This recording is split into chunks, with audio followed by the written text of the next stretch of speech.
you own it. Let every mile bring a smile, yeah. Welcome back to the Road of Life podcast. Road of Life podcast with McKay and Bennett.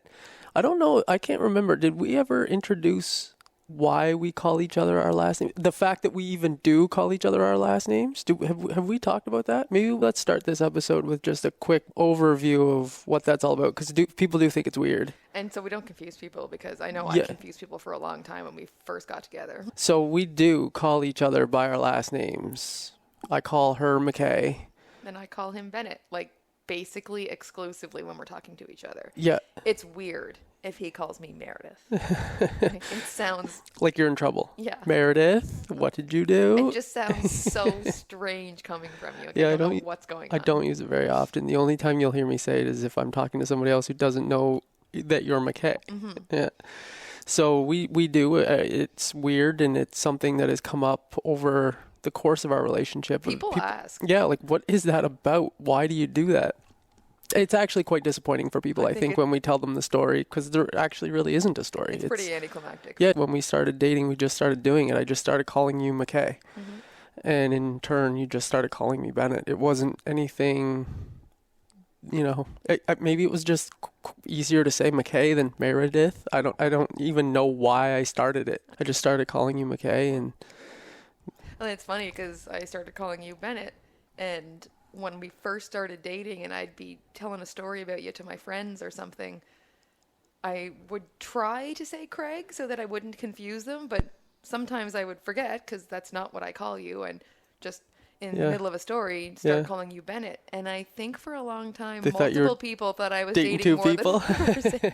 Yeah, I think people were definitely confused. Yeah, it's funny. And when I first started dating you, I referred to you like I do, McKay, to my mom on the phone. I met this girl, whatever, and she's like, McKay, like, you call her by her last name? What are you two, buddies? And it was like, well, actually, yes, we are buddies. She's my best buddy. And then it was funny when we met.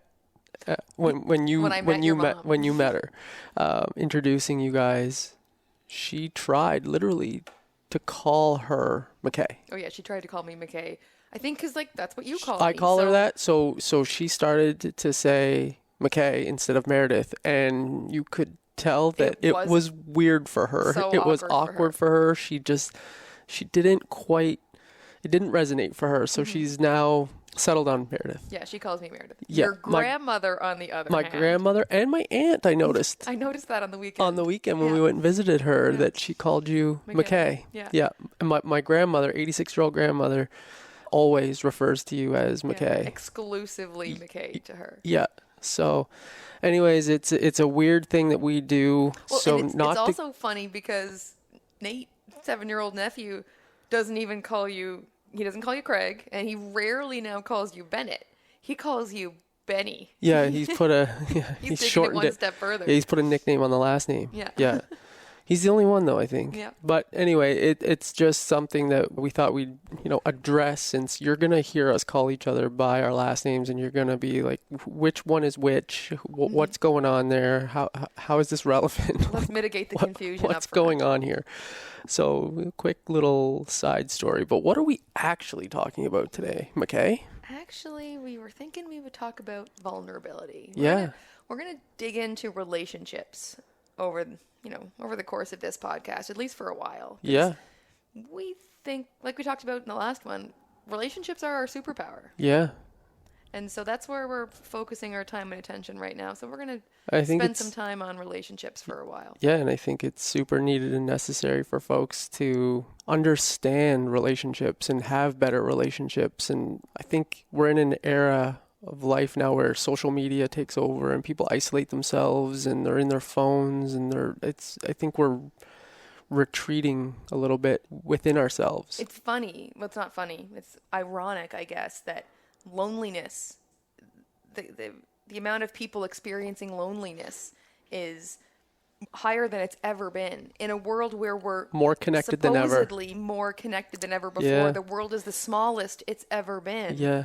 And we as a human species are the loneliest and most isolated we've ever been. Yeah. Which is interesting. Yeah, totally. And so, yeah, I think it's so needed right now to really focus on relationships. So that's where we're going to put the majority of our focus in going forward. And obviously we're going to speak from our own experience, and most of that is going to be from our relationship between us. But all of it applies whether it's a friendship, a romantic relationship, Coworkers, coworkers, colleagues, colleagues, like business partnerships, like the principles and the strategies that help build strong relationships apply regardless of the type of relationship that it is. Yeah. And I think that one of the things we want to do with this podcast for people is to pull back the curtain on our relationship a little bit and just have them take part in the conversations that we have. Some of them, not all of them. Yeah, fair enough. So vulnerability today. Mm-hmm.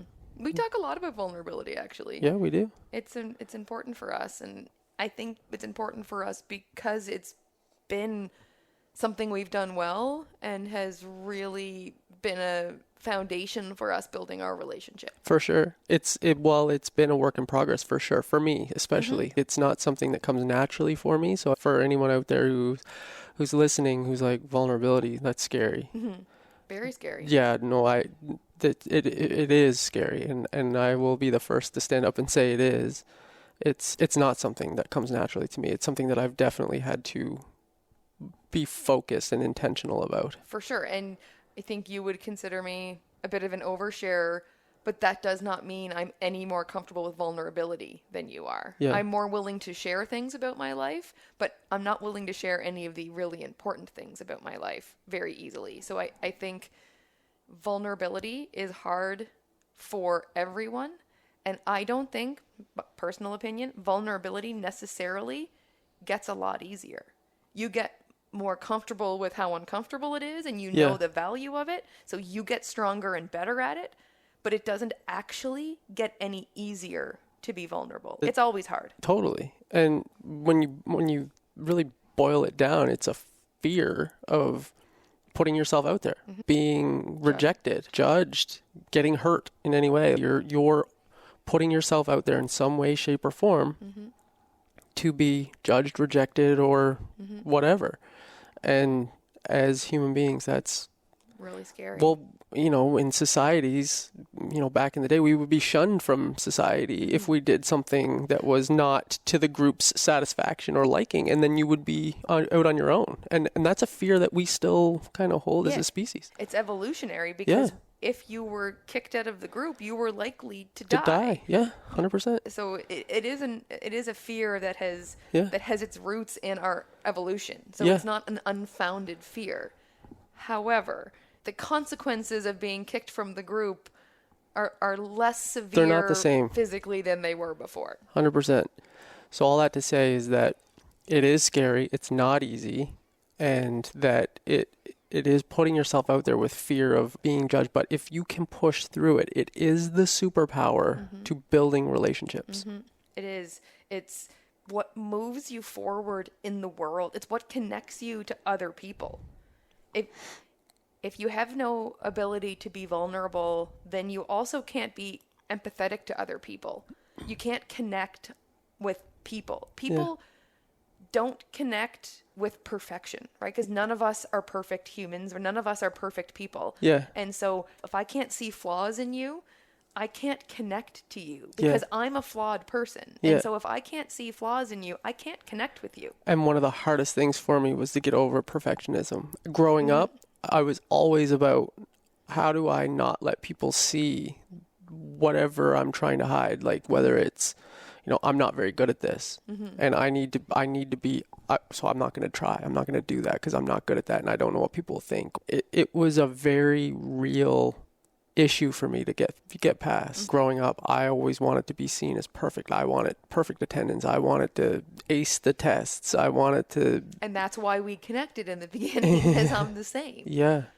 So for anyone out there who's a perfectionist, you're not alone, and totally understand how hard vulnerability can be for someone who's used to being seen as, the perfect person who doesn't make mistakes and always has the nicest things and says the right thing at the right time. And It's just, The interesting thing about it is if I'm vulnerable with you and allow you to see a part of me that I would normally keep hidden and allow you to connect with me at that level, yeah, then that makes you feel safer to do the same. yeah, And so when one person in a relationship, role models vulnerability, displays vulnerability in the relationship, it gives the other person permission to do the same. Like you open the door and make it okay for that person to be vulnerable with you. And then that just deepens the connection that you have. It creates more intimacy and connection within the relationship. And that's great for a romantic relationship, but it's also important yeah, for friendships, for business partnerships, for work connections, because you have to be able to trust people. And it's hard to trust people if you can't see them or connect with them. yeah, totally. It's definitely something that I had to really fight to get through. And fight to have to get through for this podcast, because Yeah, we're totally putting ourselves out there. we're trying to essentially make friends with people via this podcast. Yeah. And we have to share all this And failure stuff and all these things. And 100%, I know nothing about doing a podcast. I'm learning this on the fly. Like, this is just something that we're just trying to add value and help people in some way, shape, or form with things that have been successful for us through a medium that we know nothing about. We know nothing about. Yeah. So this is a vulnerable. This is a vulnerable definitely act vulnerable for us. And posting or publishing the first few. Yeah, it's scary. It's like, what are people going to think? It's totally, the scary. Fear of failure, the fear of judgment, the fear of criticism, all those things are very near the surface with this. Totally. But I guess for me, it's kind of at the point where it's like, we're not going to be for everyone, and those who want to listen and who need support and who we can support, Who resonate with us, Yeah. who feel a connection based on our experience. That's exactly it. It's those folks that we just want to help. So should we give some examples of ways How in do which we- how we've do we been get vulnerable besides this podcast? Yeah, sure. So there's the story I usually go to, Yeah. which is the hiking story in Arizona. And then there's other stories too. And so for me, the first experience of being vulnerable with you was when we first met and we were first talking, texting back and forth. And you probably don't even remember this, but we were, just asking questions about each other and getting to know each other. And you asked me if I liked Star Wars. Yeah. And in my experience and in popular culture, most men like Star Wars. Yeah. So I was like, I don't. Yeah. Should I be honest with him, or should I tell him what I think he wants to hear? Being honest with him means I'm going to be a little bit vulnerable and share something that might be considered a flaw for some people. Yeah. And so that felt like my first sort of fork in the road on like, be vulnerable or hide myself. Yeah. And so I was vulnerable and said, not really my jam. Yeah. And how'd that go for you? it went really well because you don't take Star Wars I'm either. not a big Star Wars fan, no. I was just seeing, like it's one of those, I don't know why I asked that in the moment. Maybe I saw something, or maybe there was something out then. I'm not sure why I asked. I don't really remember, but yeah, making conversation, just curious, what are your likes and dislikes? Is Star Wars one of them? It'd be interesting if it is. That'll be, I'll have to sit through one maybe or something, but no, I was just checking in. Yeah. It wasn't necessarily a test or anything. It turned into a test for me. It felt like it, yeah. Right? Like yeah. it was a test for me, and how I ended up getting myself to a point to be vulnerable was, am I going to lie to him right off the bat and then have to watch Star Wars for the rest of my life? Like, if that's where this goes, right? yeah, exactly. And so I might as well be honest from the jump here and see if we actually connect, and who I actually am. Can I actually get along with this person? Yeah. And so I think that worked out. Yeah. Another example, one maybe a little bit more serious than that for me, near the beginning of our relationship, was telling you about my past relationship, getting out of a very difficult relationship and having to, put that out there because it seemed like For sure. this relationship was going somewhere, and you needed to know that I was getting out of a bad relationship that I didn't really know how it was going to, because I'm still dealing with it, and I didn't know how that was going to all turn out and what was happening there. And yeah, I just thought, full transparency, get the cards out on the table and let you know, this is who I am, this is what I'm dealing with, and with fear of, you being like, hell no, I'm out of here. Like, I'm not dealing with this right now. And so that was a real vulnerable moment of, I could see this going somewhere. I need to let you know that I'm in a situation here that's not ideal for me. It's certainly not going to be ideal for you potentially, and you need to know that. And so, yeah, there was a real vulnerability there that really scary. So, but needed, felt necessary to take the next step and to make sure that we were all cards on the table, setting this up for success.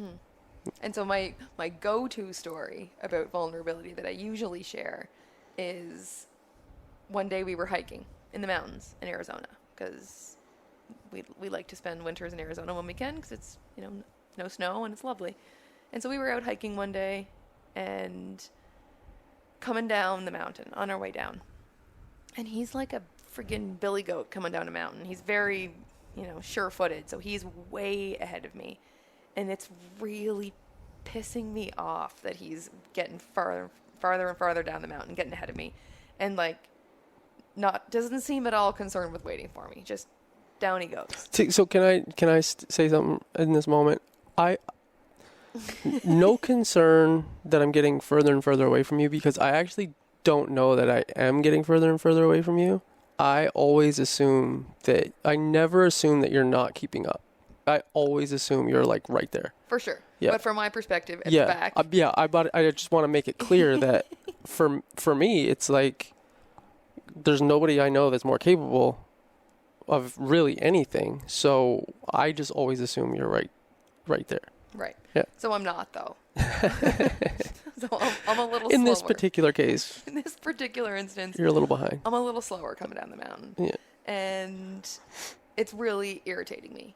And I'm trying to talk to myself, why am I getting so annoyed? It's not like he's going to run down the mountain, hop in the truck, and drive away and leave me on the side of the mountain. That's true. Like, logically, yeah. I know that. Yeah. But still, I'm feeling, you know, worked up emotionally. Like, logically, I know that's not the outcome of this situation. But yet, I'm still irritated. Feeling it, yeah. And then I can see you approaching a larger group of slower moving people going down the mountain. Yep. And often on these mountain trails, like, it's not easy to pass people. The trails are, you know, windy and they can be pretty narrow. And yeah, you have to pick your spot sometimes. Yeah. Yep. And so I knew if he gets by this group and I don't, then potentially I fall even further behind. So I pick up the pace so I can catch up to him before he catches up to this group. And that's when I catch my foot on a rock or something, and I go flying through the air and land on my face. Yeah. Like, rock comes up, grazes my face. I'm like, yeah, that's why I wasn't rushing. Confirmed. He obviously must have heard the commotion. I did. Yeah. I think the rock that you hit, yelled for help. Yeah, probably. Yeah. And so he turned around, he came back, he helped me up, and we proceeded down the mountain more slowly and got back to the truck, and, you know, everything was fine. But I thought about it. I continued to think about it and tried to do the whole, where am I feeling this in my body? This worked up, frustrated, annoyed energy with him as he's going down the mountain. Where am I feeling it in my body? And trying to sort of trace the feeling. And eventually I come to the conclusion that it just like literally pops into my head. I have a fear of abandonment. And I had no conscious awareness of a fear of abandonment, but him taking off down the mountain really triggered that in me. And it's likely due to, you know, things in my childhood and, you know, my family and stuff like that. But the point being, I wasn't aware of it until that. And then the next realization I had was, oh, I'm going to have to tell him about this. And I don't know, it's never, like we talked about, it's never comfortable to share these deep insecurities, vulnerabilities, flaws, things about yourself. And so we were out for a walk probably like the next day on the canal, and just as we're walking, shared it with you.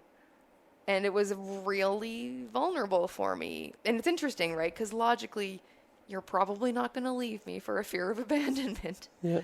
But having to share that is a vulnerable thing. But I needed you to know. Yeah.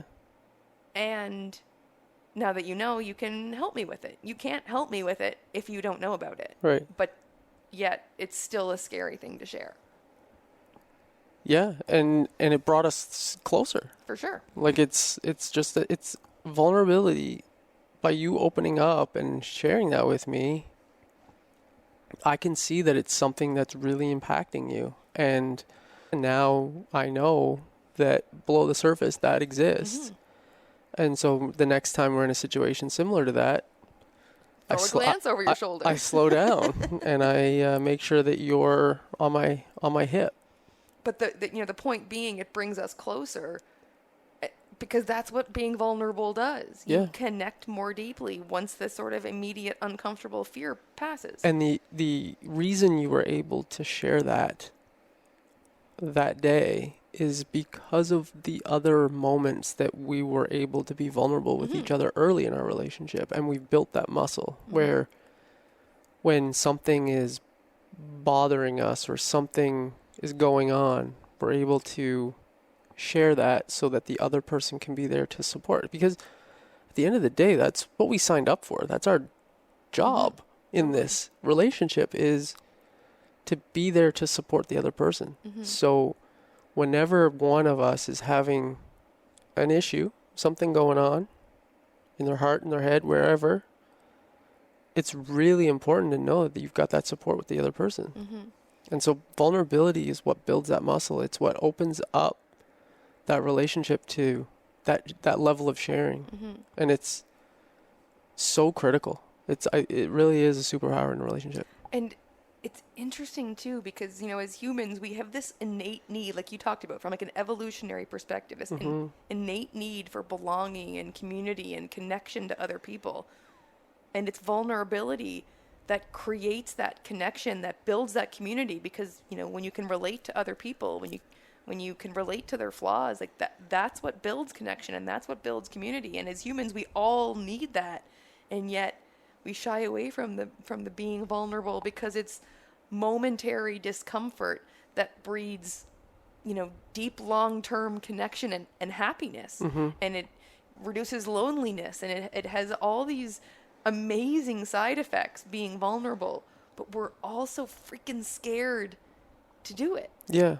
I think that's like a lot of stuff in the world. Like life, though, is like the things that matter the most, the things that get the most bang for the buck, if you will, are the things that scare the absolute shit out of us.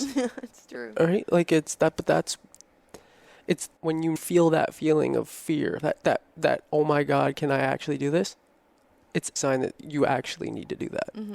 That's the thing you need to do. The thing that scares you, the hitting play on the podcast, the telling someone how you really feel, the going to your spouse and letting them know that you're dealing with an issue, that you're worried they'll see you in a different light. That's the thing you need to do, because that's the thing that's going to strengthen your relationship more than anything else. And it's just the way life is. It can be, I guess, frustrating, but if you embrace it, it's the opposite of frustrating. Exactly. That's where I'm going but if you just let go and just own that that's the way it is and just go with it, your relationships and your growth will just soar. Which is going to be, I think, a recurring theme throughout these podcasts. But they as we tell these getting stories, comfortable, being uncomfortable, because that moment of discomfort is going to lead you to so much growth. It's going to take you exactly where you want to go. That thing you don't want to do is the thing you absolutely need to do to take you to the next level of your relationship, of your business, of your whatever it is. And so it absolutely applies to vulnerability in this particular conversation, but I think we're going to end up circling back to that concept time and again in different podcast episodes, because it's such an integral part, because not only is that the thing that's going to take you to the next level, but it's also going to turn you into the person you need to become to be able to unlock that next level. 100%. The discomfort is temporary. The person you become dealing with that discomfort is permanent. Totally. Yeah, it's absolutely a theme. It's absolutely going to be something they hear over and over.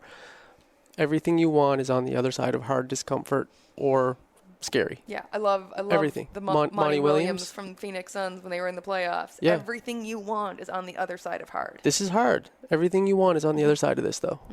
If you can play through this, you will get to where you want to be. So I think leaving everyone with one takeaway, it would be to open up, be vulnerable, share the thing. Share one thing. It doesn't Yeah. have to be the biggest thing right now. Like Yeah. you can work the muscle, practice Yeah. leading up to the bigger stuff. But like I did, start with, actually, no, I don't like Star Wars. That's not my jam. Yeah. Start with one thing you have not yet shared that you know you should share. That thing that's bothering you, that thing that's out there that you know you've been wanting to say, that you feel like could set you up for rejection or judgment of some sort. That thing that you know you need to tell someone, tell them. It will Be brave. and it'll be such a weight off. It feels scary in the moment. You'll feel so much better after the fact that you let it go. And I promise you that it's not as bad as you made it out in your mind.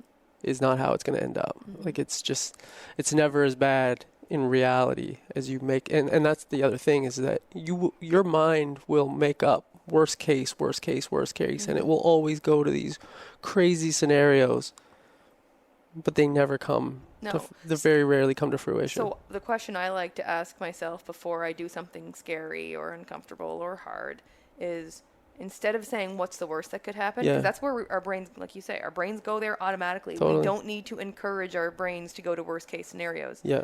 When you're trying to talk yourself into doing the thing, being vulnerable, Yeah. what's the best that could happen? Yeah. Ask yourself that question instead. What's the best thing that could happen if I share this? Yeah. And then let your brain go to all the best case scenarios and all the wonderful things that can happen from you being vulnerable. And then when you're in that positive state, the Mel Robbins 5, 4, 3, 2, 1, and just Go. do it. Yeah. So So this is a tip or a trick from Mel Robbins. It's 5-second great. rule. And there's a book, the 5-second rule, I think it's called. When you're ready to go and do that hard thing, and you're, and this can apply to getting out of bed in the morning if you're struggling to get out of bed. But whatever it is, you count backwards from 5, and you have to count backwards, because if you count forwards, you can keep going. So you start at 5, go all the way down to 1. When you hit 1, do or say the thing that you've been fighting with yourself about. So there's a little tip to help you get momentum in moving towards that thing. And I think that's probably it for this one. I think so too. Embrace vulnerability. It's going to be a superpower in all of your relationships. If you got any value out of it, by all means, share it, like it, subscribe, and help us with the algorithm so that we can help more people. Love you. Talk to you next week. Bye for now. Grown up life, yes, you are.